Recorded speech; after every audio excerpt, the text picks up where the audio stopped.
Bonjour Guillaume. Bonjour Maxime et bonjour à tous, bienvenue sur ce nouvel épisode, une fois de plus. Un épisode que l'on n'a pas encore nommé. Non, effectivement, peut-être que vous pourrez nous aider, ou pas, on verra, parce qu'on aura probablement peut-être un nommé sondage. avant même de le publier. Sinon on peut faire un sondage sur les plateformes de diffusion ou Oui. sur Instagram. Sur les peut-être. réseaux, ouais, on Ouais. peut faire un sondage. Et de quoi on va parler? On va parler... D'un sujet avec une position et sa position inverse. Intéressant.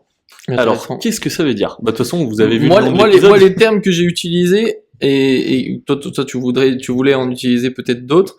Moi, les termes que je voulais utiliser, c'était du style standardisation versus spécialisation. Ouais, moi j'aurais bien utilisé le terme expertise. Donc en soi, ils verront déjà en écoutant cet épisode le nom qui aurait été choisi. Mhm. Mais le terme expertise, il me semble être quand même assez approprié dans le sens où c'est comme de la spécialisation. C'est un peu la même chose. Ouais. Et ça serait standardisation, pas forcément ce terme-là non plus, mais plus on va dire, j'ai pas de terme précis, mais genre un truc du style Mass market multi- versus market de niche, tu vois. ouais, ou je sais pas, genre un truc du style un peu genre multitâche, ou je sais pas, j'ai pas trop cette partie-là, mais je trouve que la partie expertise, c'est pas comme la spécialisation. Tu peux être spécialisé dans un domaine, mais ne pas en être expert. Comme par exemple un mec qui fait du tennis, il est spécialisé dans le tennis, mais il est peut-être pas expert dans le tennis parce qu'il est pas bien classé, tu vois. Alors qu'un expert, il va être expert dans ce domaine-là, mais il peut être expert dans d'autres domaines aussi. C'est juste il sera expert et très réputé peut-être dans ce domaine spécifique, quoi. Ouais. Tu vois, je trouve ça amène un point de flou effectivement. Hein. Peut-être est-ce que c'est une question de sémantique ou pas? Peut-être qu'on n'a pas la même Ouais. peut-être qu'on n'a pas la même définition nécessairement, mais pour moi finalement quelqu'un qui est spécialisé par essence est un expert. Toi, tu en as pas la même lecture, mais Bah non, regarde, admettons, tu fais tes études et tu prends une spécialisation. T'es spécialisé dans ce domaine-là, mais t'es pas un expert. Parce que t'es en train d'apprendre à le devenir ou t'es en train de te développer dans cette direction-là, tu vois. oui, mais alors du coup, ok. Mais alors du coup, dans ce cas-là, expert, ce serait comme un niveau et un niveau de ouais dans lequel t'es dans ta spécialisation. Et la spécialisation, ce serait juste l'orientation que tu choisis. Ouais, Ok. ça serait le domaine peut-être, tu vois, mais Ouais, je vois ce que un tu veux peu dire. plus spécifique, comme par exemple un médecin qui ferait genre que prothésiste, tu vois. Sa spécialisation c'est prothésiste, mais c'est un expert dans le domaine de la médecine et Ouais, des prothèses, tu vois. mais j'aurais tendance que en fait, quand tu analyses la spécialisation, tu vas pas analyser une personne qui est spécialisée au début de sa spécialisation. Ouais, Tu ouais. l'analyses à son stade final. Donc, quand tu compares par exemple des entreprises qui sont spécialisées, tu les compares pas pendant qu'il est en train de faire ses statuts. Tu vois, Non, mais bien tu sûr. compares l'entreprise une fois qu'elle est déjà implantée, qu'elle a Ouais, déjà bien des sûr. clients, et dans ce cas-là, elle est déjà experte. De la même façon que tu parles, je sais pas, de quelqu'un qui est dans un club de volley par exemple et qui se spécialise à un poste, ben tu vas pas comparer les spécialisations en comparant par exemple un mec qui fait du volley depuis 10 ans versus un mec qui est spécialisé dans un autre poste mais qui fait du volley depuis un an, tu vois. Bien sûr. Donc, mais du coup, elle est quand même intéressante cette notion d'expert parce que Ouais. du coup, elle impose du coup qu'on compare les personnes à un niveau expert, comme tu dis, du coup. Bah, c'est important, et surtout qu'on en a parlé dans l'épisode d'avant, pour ceux qui l'ont écouté, et qui sont là aujourd'hui, ce qui est logique, parce Ouais. que c'est la suite. Euh, Attention, un expert, ça sera pas forcément un expert qui aura toute la vérité absolue, qui saura tout sur son domaine. Mm. Ça sera, là on parle d'expert et de spécialisation, ça sera juste qu'il sera uniquement sur ce domaine-là Ouais. en particulier, et c'est-à-dire qu'il va pas s'ouvrir à d'autres domaines et dire qu'il est très bon aussi dans d'autres domaines ou expert dans d'autres domaines et nous dire bah voilà, moi sur tel domaine et tel domaine je suis expert. Non, là c'est vraiment, on va parler d'une seule petite spécification ou grande, peu importe. Donc c'était le sujet d'aujourd'hui, c'est le sujet d'aujourd'hui. Mm. Et à l'inverse, du coup, on va parler, donc toi tu disais de la standardisation. J'ai pas encore le terme. Peut-être la multiplicité, tu vois, peut-être que c'est en fait moi je le vois un peu comme déjà dans tous les cas quand on parle de ce sujet-là, on parle dans tous les domaines, c'est-à-dire que ça peut être domaine pro, ça peut être domaine perso pour sa méthode de travail, je ne sais quoi, ça peut être pour des sports, ça peut être pour pas mal de choses différentes. Donc là, on va pas forcément se bloquer dans certains domaines, mais Tu vois, moi je vois par exemple, si je prends l'exemple du volley comme je viens d'utiliser, pour moi c'est la personne standardisée, c'est la personne qui joue genre à tous les postes, se spécialise pas, se dit pas bah tiens moi je veux être absolument attaquant à telle position, donc je vais entraîner ma façon d'attaquer quand je suis à tel endroit, blablabla, Ok, ouais, je un vois. peu de façon robotisée pour entraîner que des mouvements particuliers. Et là tu vas avoir une personne qui va faire un peu de tout pour être capable de jouer à toutes les positions. Ok, Tu donc vois. là on en vient Ça, pour à... moi, c'est un peu ça la standardisation. C'est, Ouais, par exemple, ça va être le mec sur ton banc où tu sais que tu peux le mettre à n'importe, tu peux le faire remplacer n'importe qui.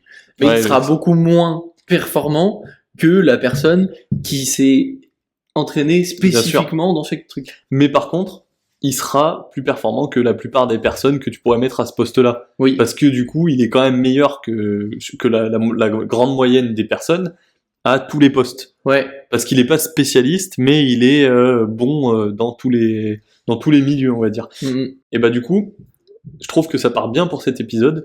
Moi, ça me fait penser à une personne qui monte une boîte, tu vois. Mhm. Tu montes une boîte, au début, tu vas faire toute ta compta, tu vas faire ton développement Ouais. commercial, tu vas faire ton suivi client, tu vas faire ton support, etc. Et en fait, tu vas tout faire. Et si tu te spécialises dans un seul domaine, bah, tu peux pas monter une boîte. Ou alors, tu vas monter une boîte, mais tu auras les 4, 5, 10 autres domaines qui seront pas... il y aura personne, et du coup, ça avancera pas. Donc, t'es obligé au début d'être standardisé. Mais par contre, tu peux totalement être d'abord standardisé, et ensuite te spécialiser dans tel ou tel domaine. Par exemple, si tu as une boîte qui commence à avoir du monde, que tu as réussi à te faire remplacer sur tous les postes, sauf celui où tu es vraiment le meilleur, et du coup, tu peux par exemple être un très bon manager, tu peux être un très bon vendeur, tu peux être très bon genre au service commercial, suivi, etc. Ouais, ou je ne sais pas. Et en fait, du coup, tu commences standard parce que bah, tu fais tout, t'as pas le choix, et tu finis par faire que ceux où tu es vraiment très bon. Donc au final, tu as eu une évolution. En fait, est-ce que ça serait pas l'un contre l'autre, mais plutôt l'un puis l'autre, tu vois? Peut-être. Peut-être. Il faudrait se poser la question de est-ce que ça pourrait marcher dans l'autre sens? Est-ce que quelqu'un qui à la base est spécialisé devient un expert? Finalement, est-ce que quelqu'un qui monte pas sa boîte a pas à l'origine une spécialisation et se dit ok je veux mettre à profit cette spécialisation donc je vais lancer ma boîte et donc il est obligé de se standardiser entre guillemets d'être polyvalent. Tu vois, est-ce que finalement c'est pas des cycles? Ça tout dépend en fait finalement de tes objectifs. Je pense que d'une personne à une autre tu vas faire des choses différentes. Et d'ailleurs, je pense que d'une personne à une autre, tu es plus ou moins prédisposé à être spécialiste ou pas. Parce que j'ai pas la théorie là-dessus. Je serais curieux de voir ce qu'on va bien pouvoir trouver. Mais de la même façon qu'on a des personnalités différentes, je pense qu'il y a des personnes qui sont plus à même d'être hyper focus dans un truc, d'être l'expert qui sait tout sur tout, versus la personne qui et pas forcément a pas forcément assez l'ambition ou la motivation d'être focus sur les trucs, mais qui aime bien toucher à tout et qui aime bien changer, tu vois, il y a des gens qui ont besoin de ça, tu vois. Je pense que je l'ai. Polyvalence ou spécialisation. Ouais, Polyvalence ou expertise. ouais, ça peut être pas mal. Polyvalence, c'est pas mal, ouais, je trouve que Je c'est pas pense mal. que c'est un terme qui va bien dans le... Ouais. Parce que du coup, t'es obligé d'être polyvalent quand tu montes ta boîte, justement, ou quand t'es dans un sport et qu'on te met un petit peu partout.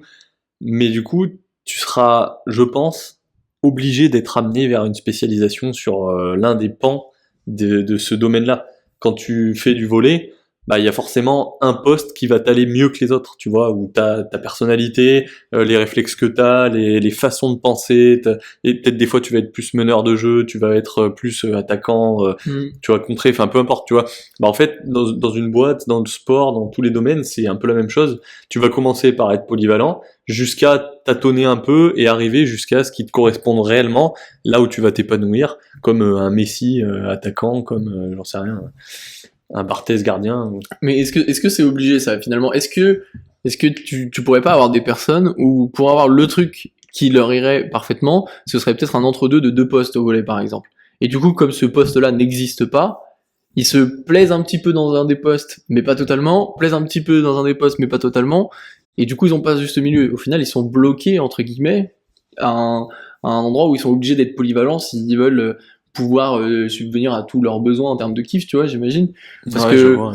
moi je pense à des personnes typiquement qui adorent, je sais pas, mettre une attaque au volet où tu attaques super fort, t'es bien proche du fil, tu sautes super haut, tu tapes comme un bourrin, versus une personne qui aime bien faire des passes Ben, au volley, quand tu joues avec les postes, tu le fais pas, ça. Tu peux pas faire les deux en même temps. Ouais, bien sûr. Et si tu aimes les deux, ça veut dire que tu vas peut-être t'imposer de faire un sacrifice sur quelque chose que tu aimes versus, enfin, tu vois, pour privilégier un autre, ou alors être capable d'être polyvalent. Dans tous les cas, une équipe efficiente, ce sera pas avec des personnes polyvalentes, parce que on cherche bien à aller sûr. chercher le top du niveau. Donc ça répondra pas à la question si tu veux faire des championnats, c'est mort, Ouais, bien ça sûr. n'existe pas les mecs polyvalents.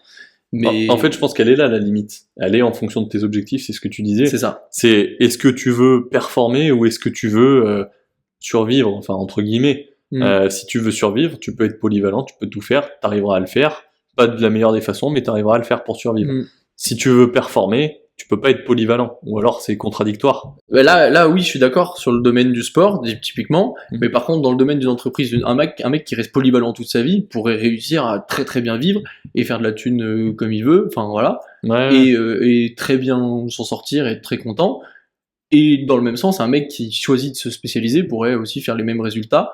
Enfin, tu vois ce que je veux dire. Du coup, Ouais. Mais du coup, ça va dépendre de vraiment l'objectif de la personne. Ouais. Parce que tu dis réussir sa vie ou être à l'aise. Quelqu'un qui va rester polyvalent, bah il sera juste à l'aise et il va réussir, mais il peut pas aller chercher toujours plus loin. Parce que s'il doit lui tout faire, c'est soit qu'il arrive pas à déléguer, il arrive pas à faire confiance, soit qu'il a pas envie. Dans les deux cas, il va avoir une limite. Il va pas pouvoir croître exponentiellement, c'est impossible. Quelqu'un qui va se spécialiser dans un domaine, il va s'épauler des autres domaines dont il a besoin, qui eux-mêmes seront spécialisés, et avec une équipe complète de gens spécialisés, on va beaucoup plus loin qu'avec un mec polyvalent qui veut tout faire. Oui, mais tu pourrais très bien avoir un mec polyvalent, mais qui s'épaule quand même avec d'autres gens. C'est-à-dire que tu pourrais avoir un mec qui fait tout, qui est chef, enfin, je sais pas, qui est responsable des 5 services de son entreprise, mais dans ces 5 services, il a genre 5 personnes dans chaque service, tu vois. Et il serait pas forcément choisi ailleurs, mais du coup, peut-être que cette capacité-là de polyvalence lui permettrait de mieux faire du lien entre les différents services, et peut-être d'optimiser un peu mieux certaines choses, ou pas, hein, c'est que des suppositions. Mais tu vois à mon sourire que je pense quelque chose. Du coup, c'est pas de la polyvalence, parce qu'il va pas travailler dans chaque service et avec chaque service. Il va manager chaque service, et il va, quand les services rencontrent des problématiques, aller poser une petite question qui va faire remettre en question le service qui voit que la direction dans laquelle il va. Bah oui et non, parce que en fait, il va pas être polyvalent nécessairement dans l'action qu'il mène, mais dans les connaissances. Parce que s'il se spécialise dans un service, il va être tellement déconnecté des autres qu'au bout d'un moment, il va être déconnecté de la réalité, il saura plus réellement ce qui se passe, pas correctement. Le fait qu'il soit quand même s'il est, comme tu dis, que manager, il est quand même au courant des choses, au même niveau d'information sur les 5 services, et du coup il comprend bien les différents enjeux, les difficultés que les services peuvent rencontrer, versus le gars qui peut-être va se mettre que dans le commercial. Ok, bon bah pendant les 6 premiers mois, il a encore quand même les infos qu'il avait acquis quand il était polyvalent avant, tu vois, mais peut-être qu'au bout de 2, 3, 4 ans, tellement, entre guillemets, l'expression la tête dans le guidon, dans son truc, que il se déconnecte un peu des autres réalités, tu vois. Ouais, mais là, du coup, on part sur un manque de communication. Peut-être. Mais on part pas sur la vraie réalité de ce sujet-là. C'est est-ce qu'il vaut mieux être polyvalent ou être spécialisé? Là, on part plus sur du management et autres. Ouais. Non, mais on après, part peut-être un peu loin, mais après, il y a pas mal de choses, je pense. Est-ce que neurologiquement, tu peux tout retenir, tu vois? Est-ce que si tu te mets à retenir beaucoup de choses dans ton domaine, est-ce que ça te laisse de la place pour avoir suffisamment d'informations des autres? Parce que tu parles de manque de communication. Peut-être que, effectivement, même tu pourrais te mettre dans un service et faire en sorte que les autres communiquent suffisamment pour que tu aies le bon niveau d'information. Ouais, mais est-ce que tu arriverais à tout retenir correctement et à comprendre les différents enjeux si tu es vraiment méga focus, si tu as beaucoup de sollicitations dans ton service à toi? Est-ce que tu y arriverais, tu vois, est-ce que c'est possible neurologiquement pour quelqu'un et de le se faire? rajouter 5 ou 10 fois ça sur tous les autres services. C'est ça, exactement, tu vois. Moi, c'est ça, ça me paraît quand même compliqué, tu vois, de rester sur de la polyvalence. Je pense que tu vas te spécialiser sur du management, au contraire. Ouais. Mais là, on parle toujours sur une société, en l'occurrence. Parce que sur une boîte, du coup, au début, tu fais tout, et petit à petit, tu recrutes des personnes qui vont venir t'aider sur les différents pans. Et à la fin, il n'y a pas réellement de fin, mais une fois que tu as recruté au moins une personne par sujet, par pôle, bah, derrière, tu vas faire du management. Donc là, tu vas te spécialiser dans le management et tu vas venir gérer les personnes qui, elles, vont être spécialistes dans leur domaine. Mais du coup, tu vas pas aller les aider et leur apporter des connaissances et autres. c'est elles qui vont, via leur connaissance, venir t'apporter des solutions à tes problèmes globaux qui englobent 2, 3, 5 services, un seul service. Tu vois, ça sera plus comme ça, je pense. Donc c'est pas réellement, tu vois, je vais rester sur mon avis que j'avais. On va commencer en standardisant, donc en étant polyvalent, et derrière, on va partir sur de l'expertise ou de la spécialisation sur un domaine précis, mais là, en l'occurrence, c'est valable pour la société. Ouais, c'est très probable, hein. Honnêtement, c'est très probable. Et pareil sur du sport, je pense aussi au sport, les coachs, c'est souvent des anciens joueurs. C'était des joueurs qui, de base, étaient polyvalents, ils essayaient tous les postes, ils se sont spécialisés sur un domaine en particulier, la défense par exemple, l'attaque, j'en sais rien, la passe, peu importe. Derrière, ils vont réussir ou non dans ce domaine-là, et en fait, ils vont développer une autre spécialisation, qui va être la spécialisation de l'analyse du jeu, par exemple du meneur de jeu ou du coach, apprendre à parler aux joueurs. Et là, dans ce cas-là, ils se spécialisent dans cette direction. Donc ça reste toujours un peu du management, tu vois. Au final, tu dois gérer des hommes, gérer de l'humain. Ouais, mais alors là, du coup, tu mentionnes presque 2 spécialisations. Est-ce que s'il y a 2 spécialisations, est-ce que c'est pas de la polyvalence, tu vois? C'est ça la question. Moi, ce que je vais me dire, c'est de la polyvalence s'il est toujours joueur et qu'il est aussi coach. S'il passe de joueur à coach, c'est qu'il n'était pas suffisamment bon joueur ou alors qu'il a terminé sa carrière en tant que joueur. Du coup, il va se spécialiser dans autre chose. Mais il pourra pas faire l'inverse. Ouais, possible. Il pourra pas partir en tant que coach et se dire, bah non, mais en fait, je vais retourner jouer. Tu vois, ça aura pas de sens dans le sens où s'il décide d'arrêter, c'est soit qu'il a pas le choix, soit que c'est bon, il a fait sa carrière, tu vois.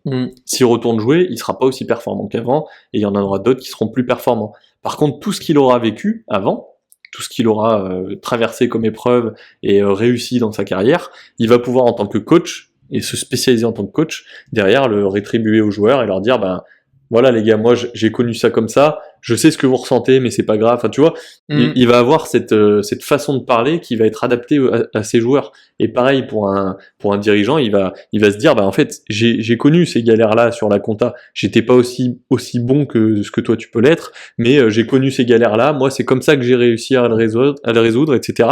Et en fait, il va réussir à comprendre l'humain. Je pense que la polyvalence permet la compréhension de l'humain, et la compréhension de l'humain permet une spécialisation. Mais là, du coup, on parle vraiment sur la gestion de l'humain en lui-même. Et dans la vie de tous les jours, est-ce que tu penses qu'il vaut mieux être spécialisé ou polyvalent? Parce que moi, il y a un truc qui m'intrigue, c'est que je trouve que la polyvalence, dans un sens, peut parfois être liée à un peu de la débrouille. Enfin, là, si je parle dans la vie perso, de la débrouille ou pas du bon sens. J'ai pas le mot exactement qui me. De l'adaptabilité, quoi. Mais ouais, juste c'est-à-dire avoir un peu la tête bien faite. Typiquement, genre quelqu'un qui est capable à la fois de s'en sortir quand il fait ses impôts, à la fois de changer une ampoule, à la fois de cuisiner, à la fois de faire ci, tu vois. Et on se spécialise pas, on va pas d'un seul coup être que l'expert en impôts ou que machin, ça n'a pas de sens. Et à la fois, il y a des personnes qui, parce qu'elles sont pas capables d'être polyvalentes, sont peut-être spécialisées dans un truc, mais du coup, elles sont incapables de rien faire. Et c'est peut-être ça qui va faire que des personnes sont entre guillemets assistées et ne savent pas faire quoi que ce soit chez eux au niveau perso, ne savent pas, n'arrivent pas à s'en sortir pour faire des petits trucs entre guillemets simples, encore une fois, juste parce que ils ont pas forcément travaillé cette débrouille, ce côté-là qui te permet d'être polyvalent, tu vois. Tu vois, du coup, on en revient à ce que je disais. Concrètement, la polyvalence permet la survie, tu vois. Parce que du coup, le fait d'arriver à faire tous ces petits trucs de la vie courante, au final, ça te permet juste de pas être dépendant des autres et de juste faire par toi-même. C'est bien fait, mais sans plus, mais au moins c'est fait. La spécialisation permet de très bien faire un seul sujet, tu vois. Mais est-ce qu'on peut vraiment parler de polyvalence quand on parle de faire les tâches quotidiennes? Tu vois, c'est comme si tu me dis, putain, ce mec arrive à respirer, à marcher en même temps, il est polyvalent, tu vois. Là, je vais me dire, ouais, mais c'est peut-être pousser un peu la polyvalence trop loin. Ouais, c'est sûr. Bon exemple. Ah ouais, c'est vrai, bien sûr. Mais non, c'est intéressant parce que il y a une notion quand même de, quand tu te spécialises, comme tu dis, il faut pouvoir déléguer ou remplacer, et ça nécessite parfois des ressources. Tu peux pas juste avoir quelqu'un qui fait les choses à ta place gratuitement. Tu dois être capable de soit payer la personne, soit être capable de donner en retour. C'est un peu comme ça, genre quand tu vois les pays, il y a des pays qui sont spécialisés pour faire tel et tel matériau, etc. Et les échanges font que ça fonctionne et qu'on arrive à subvenir à nos besoins, qu'il y a des niveaux d'importation élevés dans une typologie de produits et des niveaux d'exportation élevés dans une autre. et ça se compense. Mais derrière, il y a une monnaie qui est là pour justifier ça. Oui, t'es obligé de payer si tu veux faut pouvoir te spécialiser, quoi. et du coup, voilà, et pour payer, il faut du coup avoir de l'argent. Et pour avoir suffisamment d'argent pour déléguer tout le reste, ça veut dire que tu dois être bon dans ton domaine dans lequel tu t'es spécialisé. Est-ce que ça peut pas arriver de se spécialiser dans quelque chose mais de pas réussir? Bien sûr que si. Si, c'est évident. Même, je pense que ça arrive plus souvent que quelqu'un qui se spécialise dans un seul domaine. Bon, on sera toujours un peu polyvalent si on est tout seul. Mais si t'es spécialisé dans un domaine, t'as moins de chances de réussir si tu restes tout seul. Pour moi, ça me paraît être une évidence. Enfin, après, il y a des personnes qui doivent probablement très bien s'en sortir tout seul. Mais t'es obligé de t'entourer si tu veux avancer. Parce que mine de rien, en fait, c'est ça aussi, c'est que la spécialisation représente un risque. Parce que quand t'es polyvalent, t'as pas besoin d'être au max des compétences partout. T'as pas besoin d'être très bon partout. Tu peux te contenter d'être médiocre ou passable à tous les niveaux. Le moment où tu te spécialises, tu te dois d'être au top. Ouais. Parce que c'est un peu comme mettre tous ses œufs dans le même panier, tu vois. Ouais, c'est ça. Admettons, on va repartir sur une boîte. Tu pars dans une spécialisation sur une boîte. Derrière, tu te retrouves avec, j'en sais rien, une réglementation gouvernementale qui te dit, bah, à partir de maintenant, ça, c'est considéré comme étant illégal. Je pense à la prohibition. Tous les mecs qui s'étaient spécialisés dans la revente d'alcool, dans la fabrique d'alcool, dans les bars, etc., bah, tous ces gens-là, ils ont dû complètement revoir leur activité, tu vois. Ouais. Et en fait, ils étaient spécialisés là-dedans. Bon, c'est quand même très drastique, mais ils étaient spécialisés là-dedans et ils se retrouvent avec leur vie entière qui est bouleversée, tu vois. Ouais, puis même, je trouve qu'à l'échelle humaine, du coup, tu vois, quand tu spécialises, par exemple, dans un métier, tu mets ta personne et ton ego en jeu, entre guillemets, parce que si tu rates dans ce secteur-là, tout de suite, c'est toi, en fait, qui rate. Ouais, c'est toi qui est l'échec. Alors que si tu restes polyvalent, que tu fais un peu tout, t'as trouvé un job qui te permet de toucher un peu à tout, tu vas jamais être nul de partout. Ouais. Donc, tu auras toujours une petite partie de toi qui dira, bon, ok, là-dessus, j'avoue que j'ai merdé, j'ai pas été très bon. Par contre, là-dessus, ça j'ai géré. Ouais, bien Alors sûr. quand tu spécialises, tu mets vraiment un peu ton... Du coup, la spécialisation oblige l'apprentissage. Ouais. T'as Et pas en le fait, choix. ça me fait la réflexion que souvent, tu sais, on parle de plus il y a de risques, plus il y a de gains. C'est pour ça aussi, en fait, finalement, ça répond à la question. C'est que la spécialisation va venir... c'est parce qu'il y a plus de gains qu'il y a plus de risques. Enfin, c'est parce qu'il y a plus de risques qu'il y a plus de gains aussi. Ouais, bien sûr. Ouais, je suis Donc assez ça d'accord. tend un peu vers ce que tu dis, et finalement c'est ça qui fait que c'est logique au début d'être polyvalent, et ensuite du coup tu vas aller chercher une prise de risque en optimisant certaines choses, en te spécialisant dans quelque chose, parce que tu sais que ça va tendre vers aussi un potentiel gain supérieur, Ouais, bien sûr. que ce soit en termes de business ou en termes de compétences, d'opportunités, je ne sais quoi, hein, mais Ouais, et bah écoute, en tout cas, c'est un bon épisode. ouais, Très bon sujet. Intéressant. J'ai hâte de voir où est-ce qu'on va se perdre pendant nos recherches. Ouais, complètement, bien sûr. Hâte de voir ça, et puis je sais pas dans quelle direction partir pour le moment. En fait, moi, je serais très curieux de voir quelles sont les théories qui ont été adoptées là-dessus. Je pense que c'est quelque chose qui a été discuté pendant franchement, j'ai pas peur de le dire, des millénaires. Tu vois, genre, est-ce qu'il vaut mieux spécialiser? Est-ce que les gars de la préhistoire, est-ce qu'ils se disaient, bon, venez, on fait un peu tout, Moi, je fais que du feu, moi. Parfois, je vais chercher du bois, parfois, je vais cueillir, parfois, je machin. Et derrière, il y a eu une spécialisation, il y a eu les chasseurs-cueilleurs, il y a eu ceux qui faisaient la bouffe, il y a eu les femmes qui s'occupaient des enfants, tu vois. Toute cette répartition, cette hiérarchie qui s'est créée là, qui tend vers finalement la spécialisation et non la polyvalence, tu vois. Du coup, la spécialisation serait aussi la survie, si on se base sur la préhistoire. Finalement, peut-être que ça, tu vois. Et peut-être que s'ils étaient polyvalents, on serait pas là en train d'en parler. c'est pour ça. Qu'est-ce qui est réellement derrière tout ça? C'est fou, c'est fou. Très bien. Et bah écoute, on peut se dire à dimanche. Ouais. Avec dimanche. plus d'informations que ce qu'on peut avoir là. Ouais. Et des opinions un peu plus argumentées. Je suis très curieux. À dimanche. À dimanche.